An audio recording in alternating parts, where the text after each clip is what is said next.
The paradox of the predator lies in the very notion of survival. It remains only as long as its task has not been completed. The predator's essential task is to promote extinction, even if this ultimately leads to its own elimination. Species arise from anomalies, and these, in turn, are born from crossbreeding. It is precisely the anomalous elements that sustain the diversity of species. A careful observation reveals these anomalies. It is evident that the Earth will shelter them, but also that many of them will be harmful, and will therefore tend to be eliminated, or to strengthen their predatory instinct. To eliminate anomalies, it is necessary to fight them, and, for this purpose, antigens arise, sent to act upon the anomalous elements themselves, leading them to destroy whatever threatens balance.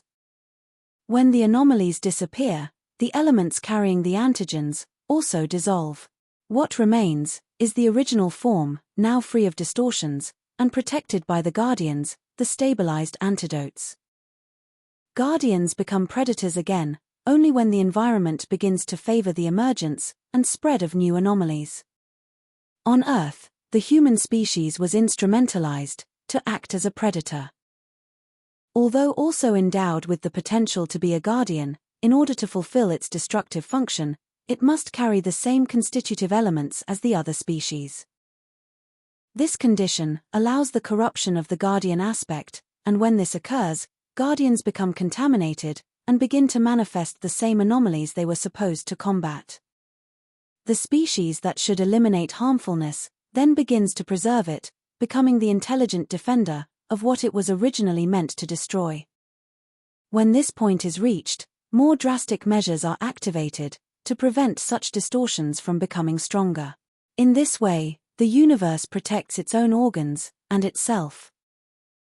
What the co-opted human being interprets as species extinction is, in fact, an adjustment intended to correct anomalies. Suffering arises from ignorance of this process and from attachment to the anomalous state that has been acquired. It is not surprising, to attentive beings, that humans possess the ability to construct arguments that comfort those who have strayed from their purpose. Air and water are considered fundamental elements of existence, and, for this reason, are not perceived as anomalies.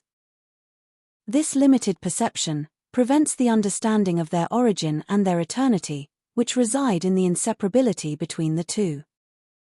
When this unity is questioned, duality emerges, a direct result of misunderstanding.